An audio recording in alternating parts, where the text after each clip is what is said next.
Жындарға дастархан жайғызған Мәшһүр Жүсіп әулие. Мәшһүр Жүсіп бір күні Баянауылға бармақ болып, жанына баласы Шарафаддин мен сүйікті немересі Төлеубайды ертіп, ат арбасына ат жегіп жолға шығады. Бозбай деген жерден аса бергенде немересі шөлдедім десе керек.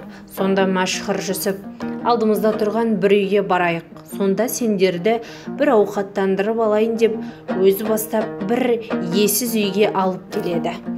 Үйге тақай бергенде 12-13 жасар немересі Төлеубай: ата, біздің алып шыққан тамағымыз жоқ қой дейді.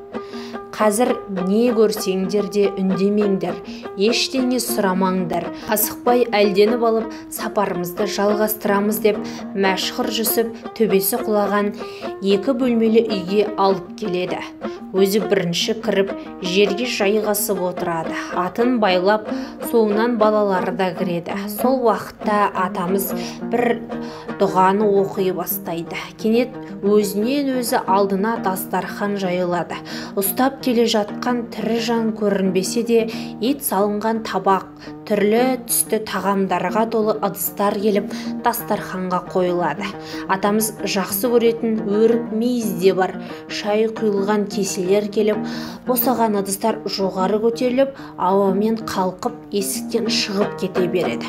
Олардың қайдан келіп, қайдан кетіп жатқанын түсінбеген Төлеубайдың қорқып, дұрыс тамақтан алмай отырғанын сезген Мәшһүр Жүсіп: қорықпай ішіп жеп тойып алыңдар деп көңілі қалағанды жеп отыра береді. Тамақтанып алған соң Мәшһүр Жүсіп тағы бір қысқа дұғаны оқығанда, алдында жаюлы тұрған дастархан көзден ғайып болады.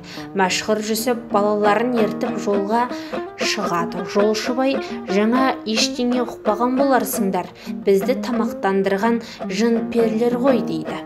Мәшһүр Жүсіптің жын перілерді өз ырқына көндіріп, өзі қалаған тағамдарды алдырып, дастархан жайдыруы әрине адам нанғысыз ғажайып іс. Мәшһүр Жүсіп жын періні өз рызығына бағындырғандай әулиелік қасиетке білімнің арқасында қол жеткізді.